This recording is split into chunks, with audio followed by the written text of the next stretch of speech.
আসসালামু আলাইকুম অনার্স প্রথম বর্ষের শিক্ষার্থীদের স্বাগত জানাচ্ছি আজকের কোর্স মাইক্রোবায়োলজি থেকে আজ আমরা আলোচনা করব মাইক্রোবিয়াল অ্যাসোসিয়েশন সম্পর্কে। Microbial association that means মাইক্রোঅর্গানিজমস association. Microbial association হচ্ছে মাইক্রোঅর্গানিজমের মধ্যে একটা রিলেশনশিপ বা মাইক্রোঅর্গানিজমের সাথে অন্য একটি অর্গানিজমের রিলেশনশিপ। এমন হতে পারে যে মাইক্রোঅর্গানিজম একটি মাইক্রোঅর্গানিজম এবং একটি মানুষের মধ্যে রিলেশনশিপ, বা একটি মাইক্রোঅর্গানিজমের সাথে অন্য যে কোনো অর্গানিজমের সাথে রিলেশনশিপটাই হচ্ছে মাইক্রোবিয়াল অ্যাসোসিয়েশন। মাইক্রোবিয়াল অ্যাসোসিয়েশনকে আমরা অন্যভাবে বলতে পারি যে এটা এক ধরনের সিম্বায়োসিস অর্থাৎ মিথজীবিতা। What is symbiosis? Symbiosis is an association between two or more organisms. Symbiosis হলো দুই বা ততোধিক অর্গানিজমের মধ্যে এক ধরনের অ্যাসোসিয়েশন বা এক ধরনের রিলেশনশিপ বা সম্পর্ক। Symbiosis is an ecological relationship between two or more organisms that live in direct contact with one another. That means symbiosis দুই বা ততোধিক অর্গানিজমের মধ্যে ইকোলজিক্যাল রিলেশনশিপ, এবং এই ক্ষেত্রে দুই বা ততোধিক অর্গানিজমগুলো সাধারণত একে অন্যের সরাসরি কন্টাক্টে থাকে। There are 5 types of symbiosis or microbial association. 5 ধরনের মাইক্রোবিয়াল অ্যাসোসিয়েশন আছে বা সিম্বায়োসিস আছে।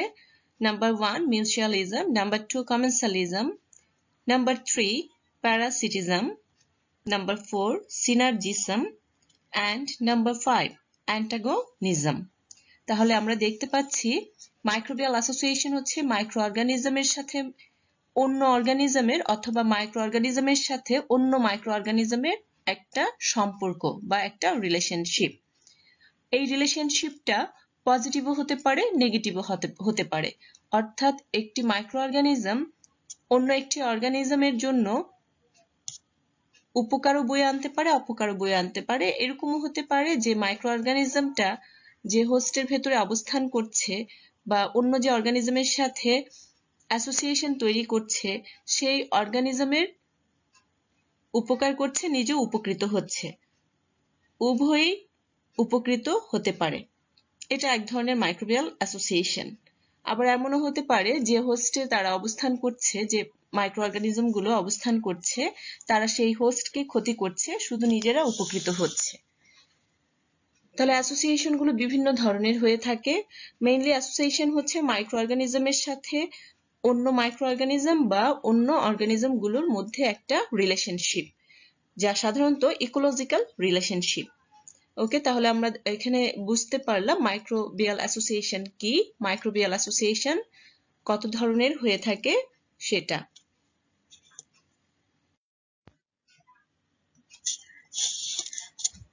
এবার এসে দেখি টাইপস অফ মাইক্রোবিয়াল অ্যাসোসিয়েশন, অর্থাৎ মাইক্রো অর্গানিজমস কত প্রকার এবং কি কি।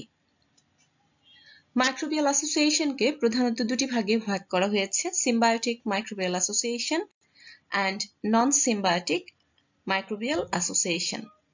Symbiotic microbial association হলো organisms live in close nutritional relationships required by one or both members. এক্ষেত্রে দুই বা ততোধিক অর্গানিজম একই সাথে বসবাস করে এবং একটি অর্গানিজম বা উভয় অর্গানিজমই পুষ্টিগত দিক থেকে উপকৃত হয়ে থাকে। সিম্বায়োটিক মাইক্রোবিয়াল অ্যাসোসিয়েশনের ক্ষেত্রে এমনটা ঘটতে পারে যে দুটি অর্গানিজমের মধ্যে দুটি অর্গানিজমই একে অপরের দ্বারা উপকৃত হচ্ছে। এটা এক ধরনের সিম্বায়োটিক অ্যাসোসিয়েশন।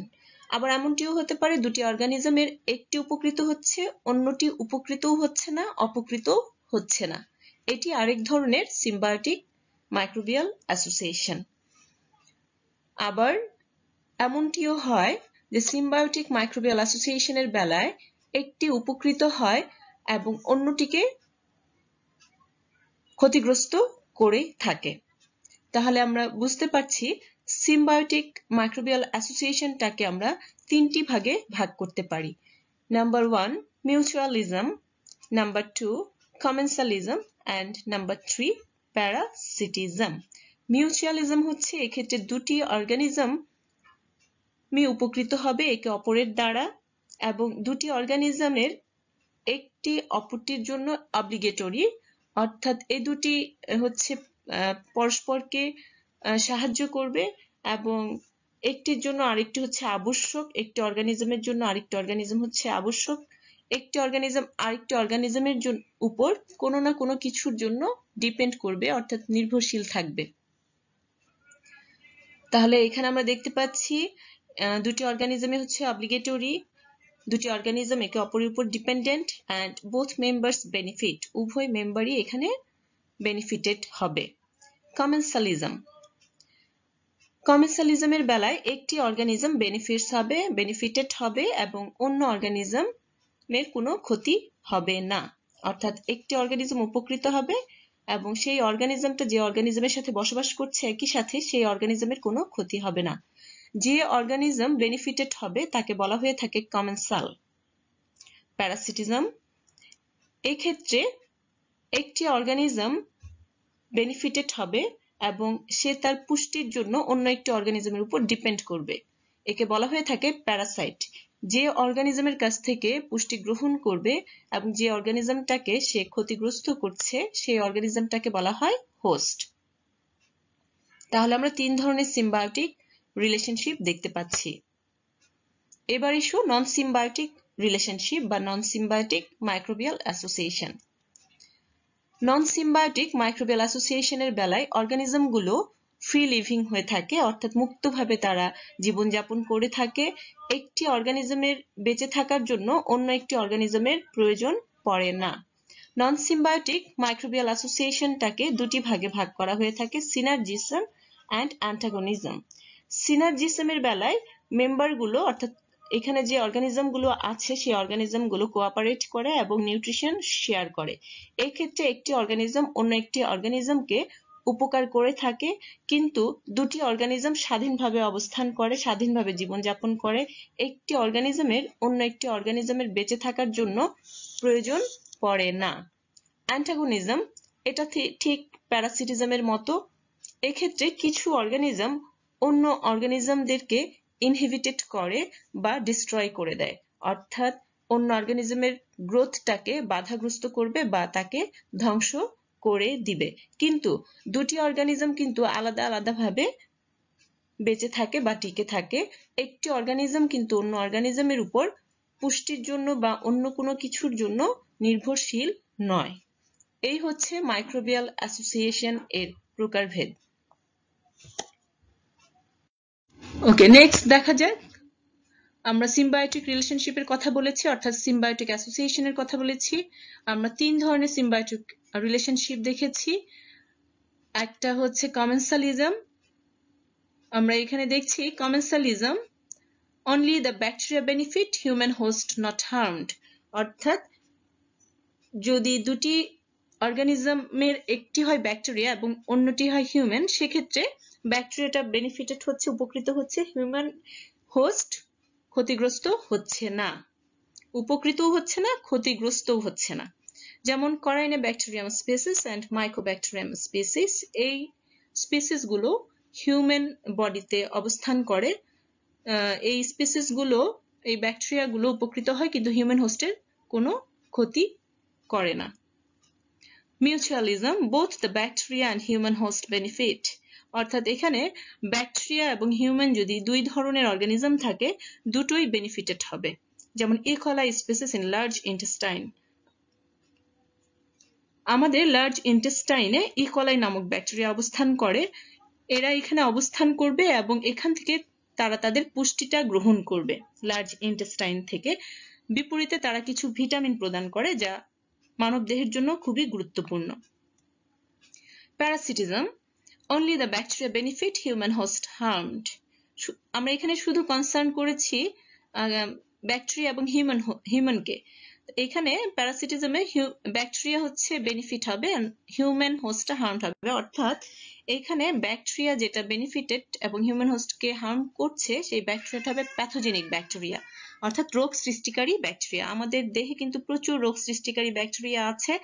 এই ব্যাকটেরিয়াগুলো হচ্ছে প্যাথোজেনিক ব্যাকটেরিয়া, এবং এদের ব্যাকটেরিয়ার সাথে যে আমাদের রিলেশনশিপটা, সেটা হচ্ছে প্যারাসিটিজম।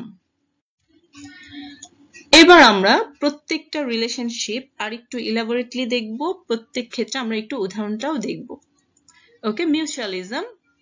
এতক্ষণে আমরা জেনে গেছি মিউচুয়ালিজম কি। Mutualism is a relationship in which both organisms benefit from the relationship. Mutualism এমন ধরনের একটা রিলেশনশিপ যেখানে দুটো অর্গানিজমই বেনিফিটেড হয়, উপকৃত হয়। যেমন ব্যাকটেরিয়া ইন দ্য হিউম্যান ইন্টেস্টাইনস। আমাদের ইন্টেস্টাইনে যে ব্যাকটেরিয়াগুলো থাকে, সেই ব্যাকটেরিয়াগুলো কিন্তু আমাদের এখানে অবস্থান করছে ইন্টেস্টাইনে, এবং এখান থেকে তারা তাদের খাবারটা গ্রহণ করছে। অন্যদিকে human is assisted in digestion and receives vitamins in return. Human, আমরা সেই ব্যাকটেরিয়ার কাছ থেকে কি পাচ্ছি? ব্যাকটেরিয়াগুলো থাকাতে আমাদের হজমে সুবিধা হচ্ছে, এবং আমরা কিছু ভিটামিনও তাদের কাছ থেকে পাচ্ছি। আমরা উদাহরণ হিসেবে বলতে পারি ল্যাক্টোব্যাসিলাস এবং ইকোলাই ব্যাকটেরিয়ার কথা। এগুলো আমাদের ইন্টেস্টাইনে থাকে, এবং আরো কিছু ব্যাকটেরিয়া আছে যারা আমাদের ইন্টেস্টাইনে অবস্থান করে।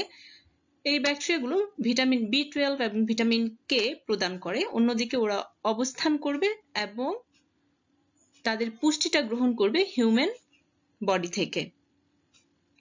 Clear? Okay, next, many bacteria also help to break down the cellulose of plant matter with the help of chyme or carbohydrate active enzymes. That's mean অনেক ব্যাকটেরিয়া আছে যারা আমাদের ভেতরে থেকে, আমরা তো প্লান্টের অনেক ধরনের জিনিস গ্রহণ করি, প্লান্ট থেকে মূল, কাণ্ড, পাতা, ফল, ফুল সব ধরনের খাবারই কিন্তু আমরা খেয়ে থাকি। এই ধরনের খাবারে কিন্তু সেলুলোজ থাকে। আমরা জানি প্লান্টের একটা বিশেষ উপাদান হচ্ছে সেলুলোজ, এটা কিন্তু আমরা হজম করতে পারি না। কিন্তু আমাদের ভেতরে এমন কিছু ব্যাকটেরিয়া আছে যে ব্যাকটেরিয়াগুলো প্লান্টের এই সেলুলোজটাকে ভেঙে ফেলতে পারে। আমাদের কোনো এনজাইম কিন্তু ভাঙতে পারে না, কিন্তু আমাদের ভেতরে যে ব্যাকটেরিয়াগুলো আছে, সেই ব্যাকটেরিয়াগুলো এর সেলুলোজটাকে ব্রেকডাউন করে ফেলে, ভেঙে ফেলে, যা আমাদের হজমে সাহায্য করে থাকে।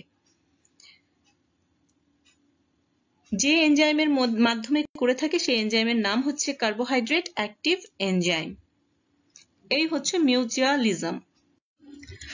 Next, commensalism. Commensalism is a relationship in which one species benefits but the other neither benefits nor is harmed. That's mean commensalism এমন ধরনের একটা রিলেশনশিপ যেখানে একটা স্পিসিস বেনিফিটেড হবে এবং অন্য স্পিসিস বেনিফিটেডও হবে না এবং হার্মডও হবে না। অর্থাৎ একটা স্পিসিস এখানে উপকৃত হচ্ছে, অন্য স্পিসিসের কোনো ক্ষতিও হবে না, কোনো উপকারও হবে না। যেমন Staphylococcus species live on human skin where they provided with nutrients. Staphylococcus নামক স্পিসিস বা ব্যাকটেরিয়া যেটা আমাদের স্কিনে থাকে, এটা সেখান থেকে, স্কিন থেকে তাদের নিউট্রিশনটা নেয়, কিন্তু Staphylococcus স্পিসিস কিন্তু আমাদের তেমন কোনো ক্ষতি করে না।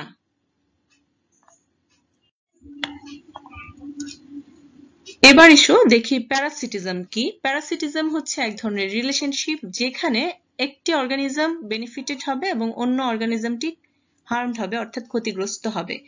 Parasitism is a symbiotic relationship where one organism benefits to the detriment of the other organism. Parasitism রিলেশনশিপে, সিম্বায়োটিক রিলেশনশিপে যে অর্গানিজমটা বেনিফিটেড হবে সেই অর্গানিজমকে বলা হয় প্যারাসাইট, এবং যে অর্গানিজমটি ক্ষতিগ্রস্ত হবে তাকে বলা হয়ে থাকে হোস্ট। যেমন মাইক্রোস্পোরিডিয়া, এটা এক ধরনের ফাঙ্গাল প্যারাসাইটস। এটা সাধারণত এভরি গ্রুপ অফ অর্গানিজমসে এটা পাওয়া যায়।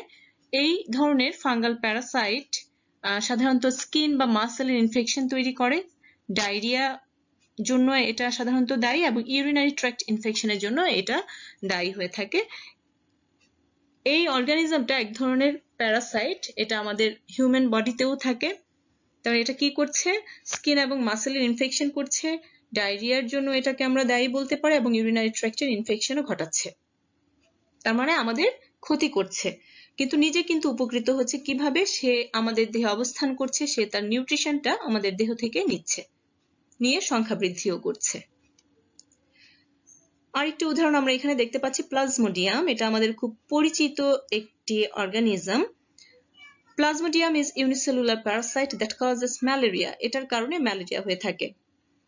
এটা সাধারণত ফিমেল মসকিউটো মাধ্যমে ছড়িয়ে থাকে, এবং এটার কারণে আমাদের অনেক জ্বর হয়, ব্যথা হয়, এবং অনেক পেইনও আমাদের এটার জন্য সহ্য করতে হয়। এটা ফিমেল মসকিউটোর স্যালিভার মাধ্যমে এটা ছড়িয়ে থাকে। তাহলে প্লাজমোডিয়াম এমন এক ধরনের অর্গানিজম যার কারণে ম্যালেরিয়া হচ্ছে, আমাদের একটি রোগ হচ্ছে, কিন্তু প্লাজমোডিয়াম কিন্তু উপকৃত হচ্ছে, কারণ সে আমাদের দেহে অবস্থান করছে, আমাদের দেহ থেকে নিউট্রিশন নিচ্ছে, অন্যদিকে আমরা যারা হোস্ট, সেই হোস্টের ক্ষতি করছে। এই রিলেশনটাকেই বলা হচ্ছে প্যারাসিটিজম। এবার ইস্যু দেখি সিনার্জিজম। সিনার্জিজম কি? Synergism is a relationship among organisms that allows for the creation of an effect that neither could create on its own. The relationship is not obligatory and both organisms can survive independently. এটা এমন এক ধরনের organism, একটি organism তার অজান্তে এমন কিছু secret করে, এমন কিছু তৈরি করে যার কারণে অন্য অর্গানিজমের উপকার হয়ে থাকে। কিন্তু দুটো অর্গানিজমের বেঁচে থাকার জন্য কিন্তু দুটো অর্গানিজমকে প্রয়োজন হয় না, অর্থাৎ তাদের একজনকে আরেকজনের উপর ডিপেন্ড করতে হয় না, তারা ইন্ডিপেন্ডেন্টলি স্বাধীনভাবে বসবাস করতে পারে, স্বাধীনভাবে তারা সার্ভাইভ করতে পারে। একটি এক্সাম্পল আমরা এখানে দেখছি, ব্যাকটেরিয়া সিউডোমোনাস নামক একটি ব্যাকটেরিয়া, তোমরা নিশ্চয়ই নাম শুনেছো। সিউডোমোনাস এমন একটি ব্যাকটেরিয়া যা এক ধরনের ওয়েস্ট প্রোডাক্ট প্রডিউস করে যার নাম orcinol. The bacterium pseudomonas produces a waste product orchinol which inhibits its growth. দেখো, একটু চিন্তা করে দেখো, এখানে সিউডোমোনাস একটা ওয়েস্ট প্রোডাক্ট প্রডিউস করছে, এই ওয়েস্ট প্রোডাক্টটা আবার তারই গ্রোথটাকে ইনহিবিট করছে, তার গ্রোথটাকে বাধা দিচ্ছে। However, if other bacteria are present, they benefit by feeding on the orchinol, while the Pseudomonas benefits because its growth is uninhibited. কিন্তু অন্য ব্যাকটেরিয়া এই অর্কিনলটা তার খাবার হিসেবে গ্রহণ করার কারণে কি হচ্ছে, অন্য ব্যাকটেরিয়াগুলো খাবার হিসেবে খাচ্ছে, এটা অন্য ব্যাকটেরিয়ার জন্য ভালো হচ্ছে, আর এটা খেয়ে ফেলার কারণে অর্কিনলটা সিউডোমোনাসের গ্রোথটাকে আর ইনহিবিট করতে পারছে না। এইভাবে একটি অর্গানিজম আরেকটি অর্গানিজমের হেল্প করছে, কিন্তু এই দুটো অর্গানিজমের কিন্তু বেঁচে থাকার জন্য একে অপরকে প্রয়োজন নেই, এরা দুটোই হচ্ছে স্বাধীনভাবে টিকে থাকে বা বেঁচে থাকে। এই হচ্ছে সিনার্জিজম। অ্যান্টাগনিজম, এটা এমন এক ধরনের রিলেশনশিপ যেখানে কম্পিটিশন চলে, অর্থাৎ এটা কম্পিটিটিভ রিলেশনশিপ among organisms, যেখানে একটি অর্গানিজম অন্য একটি অর্গানিজমের গ্রোথকে ইনহিবিট করে বা সাপ্রেস করে, অন্য একটা অর্গানিজমের গ্রোথকে কমিয়ে দেয় বা একদম তার গ্রোথটাকে ডিস্ট্রয় করে দেয়, অন্য একটা অর্গানিজমকে ডিস্ট্রয় করে দেয়, অনেকটা প্যারাসিটিজমের মতো। কিন্তু এই ক্ষেত্রে দুটো অর্গানিজমই কিন্তু ফ্রি লিভিং, অর্থাৎ স্বাধীনভাবে তারা বেঁচে থাকতে পারে এবং সার্ভাইভ করার জন্য একটি অর্গানিজম আরেকটি অর্গানিজমের উপর ডিপেন্ড করে না। প্যারাসিটিজমের সাথে এটাই একটা মূল পার্থক্য। উদাহরণ হিসেবে আমরা এখানে একটু দেখি, many strains of bacteria are antagonistic to others. ব্যাকটেরিয়ার অনেক স্ট্রেন আছে যারা অন্য ব্যাকটেরিয়ার প্রতি অ্যান্টাগনিস্টিক, ইনক্লুডিং ই কলাই, a resident bacterium of the large intestine. উদাহরণ হিসেবে আমরা ই কলাইয়ের কথা এখানে বলতে পারি, যেটা আমাদের লার্জ ইন্টেস্টাইনে থাকে। ই কলাই produce and release bacteriocins, which are proteins that specifically target certain harmful bacteria. such as Shigella or Salmonella species. E. coli এমন এক ধরনের প্রোটিন রিলিজ করে যার নাম ব্যাকটেরিওসেন্স। এই ব্যাকটেরিওসেন্স স্পেশালি এমন কিছু হার্মফুল ব্যাকটেরিয়াকে ডিস্ট্রয় করে দেয় যা আমাদের জন্য ভালো, যেমন শিগেলা বা সালমোনেলা স্পিসিস। শিগেলা হচ্ছে সাধারণত রক্ত আমাশয়ের জন্য দায়ী ব্যাকটেরিয়া এবং সালমোনেলা হচ্ছে টাইফয়েডের জন্য দায়ী ব্যাকটেরিয়া। এই ব্যাকটেরিয়াগুলোকে, প্যাথোজেনিক ব্যাকটেরিয়াগুলোকে কিন্তু ই. কলাই ব্যাকটেরিওসিন নামক প্রোটিন তৈরির মাধ্যমে ডিস্ট্রয় করে দিতে পারছে। কিন্তু এরা প্রত্যেকেই কিন্তু ফ্রি লিভিং অর্গানিজম। সালমোনেলা বা শিগেলা টিকে থাকার জন্য বা বেঁচে থাকার জন্য কিন্তু ই. কলাইয়ের উপর ডিপেন্ড করতে হয় না, বা ই. কলাই কিন্তু কোনোভাবে শিগেলা বা সালমোনেলার উপর ডিপেন্ড করে না। তাহলে আমরা অ্যান্টাগনিজম সম্পর্কে জানলাম। ওকে, সবাইকে অনেক ধন্যবাদ। ভালো থাকো, সুস্থ থাকো, আমাদের সাথে থাকো।